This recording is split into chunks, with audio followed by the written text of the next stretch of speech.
The majority of my viewers are American, and I'm unsure how Americans feel about Peaky Blinders, if they even know about it, compared to how it is over here in the UK. If not, I recommend you watch it, and watch it before watching this video, as I will go into spoilers even for the newly released season 6. Just a disclaimer for this video, this show is fantastic, and one of the reasons it's so fantastic is because every single season is good quality, for reasons such as acting, cinematography, score, and most importantly writing. It is all brilliant. So if I don't talk about that in a season, or my negative comes across more negative, all those things I just listed do apply to it, but it's easier to talk about the negatives or the things which make it lower down in this list or higher up, but just so you know, everything does apply to it. But without further ado, let's get into my ranking of all 6 seasons of Peaky Blinders.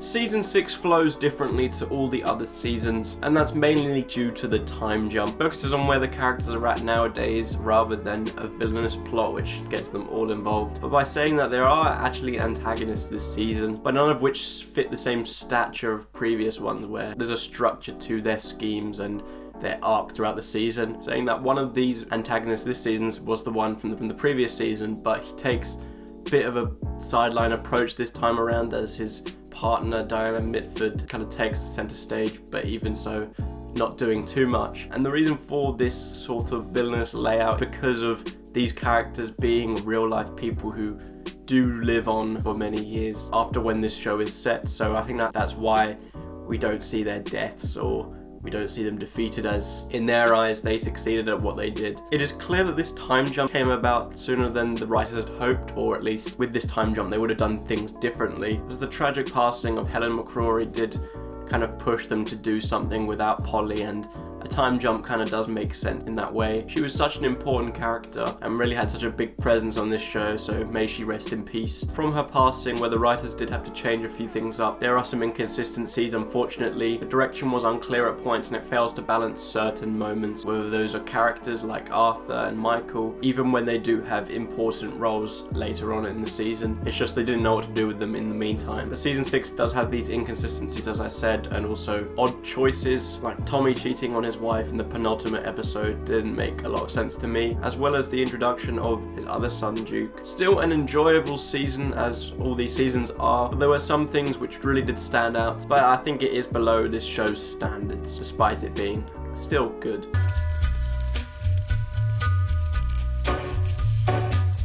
I was fine with a much slower approach with Peaky Blinders season 3. Yes, there were times where I did find that it did drag, but I thought, okay, it's leading towards something. However, once it reached that final episode or 2, I was like, wait, it's still going quite slow. Gonna need a lot of work in the next episode, and that's what frustrated me about this season, is its slow approach and then what seemed like quite a rushed finale. Just for large portions of the season it felt unclear where it was heading, and it wasn't just the finale that felt rushed. The whole season's pace would be fairly slow, and then there'd be big things which have been treated as small because they've been rushed so much. One of them being Tommy's fatal head injury. I thought, okay, this is gonna have a huge impact on him going forward in this show. Yes, he has his accident, he gets it fixed, there's a time jump, and then it's never talked about again. It's just assumed that his head's completely fine now, nothing is wrong with it at all. And I think the famous one of this season, which was rushed and sudden, was Grace's death, because once I saw that happen, I was like, okay, it's fine. They wouldn't have made such a big character's death like that so sudden and just gloss over it, but nope.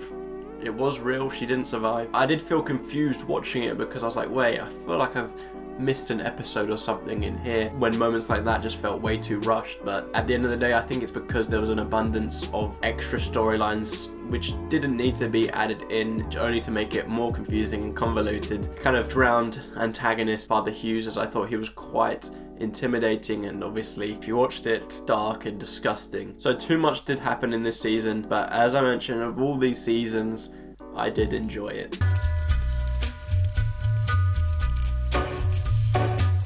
Naturally, with any first season, season 1 eases you into the show, just establishing everything, introducing the characters, giving us time to get to know them, and in some cases, not all, give us the best villain of the entire show, and that's what I think Inspector Campbell was. He was obviously part of the law, but he wasn't afraid to get on the dirty side of it, and I thought he was played very well by Sam Neill himself. And just like with all first seasons, you take that steady, small scale story, hope it pays off, and if when it does, you build upon it, and season 1 does that. Looking back at it, the stakes and ambitions are very small compared to what does happen later on in the show, but that doesn't bother me at all. In fact, I do like it when they start small, because if something does succeed, you start small and end up increase upon it. It's always fun to look back on and to look at how far they have come. So not the most ambitious, but one of the best crafted ones of the show, but I just feel like this foundation started for better things to come.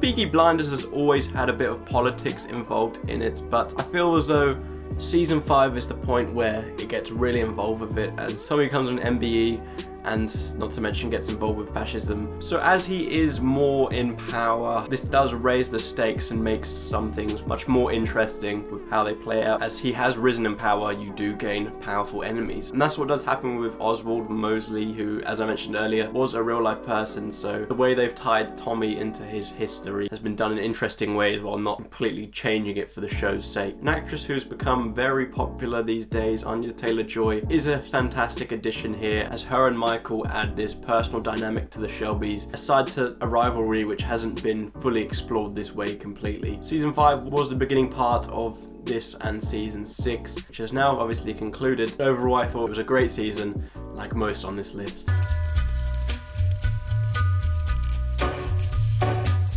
In all my ranking videos, season 2 always seems to be in the top 2, and it always seems to be for the main reason, and that is season 1 sets the foundations and is obviously successful, so season 2 looks at what didn't work, improves upon it. However, in this case, season 2 of Peaky Blinders also looks at what works and builds upon that as well and makes it even better. There's always this tension that you're building towards something this season, and it all culminates in the finale with maybe my favourite episode of the whole show. And not to mention one of the fan favourites, I know he's one of mine, is Tom Hardy's charismatic Alfie Solomons, who's introduced here, and yeah, he just adds a lot of fun to the mix, as well as providing some interesting avenues for plots to play out. Season 2's what really got me hooked on this show, even though I did enjoy season 1. I got to know the characters more and like them a lot more, and I think this is the season which cemented it as one of UK's finest.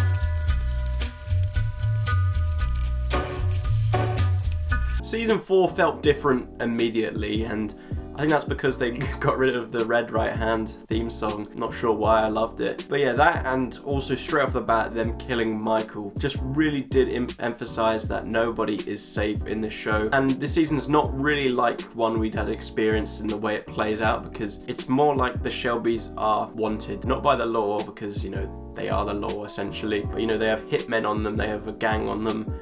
So they're watching out for their lives this whole entire season, even when they believe they are safe. There were plenty of twists and turns, maybe the finest of the entire show with Arthur. I'm not sure what others think, but I found Luca Changretta to be a very menacing villain and one who stole the show whenever he was on screen and always added this extra layer of tension. I watched through it obviously knowing that they were going to finish with the 6th season and possibly make a movie as well after. But yeah, watching through it, season 4 really did seem like a solid place to leave it, but as we've seen, there were still stories to tell, and those they have.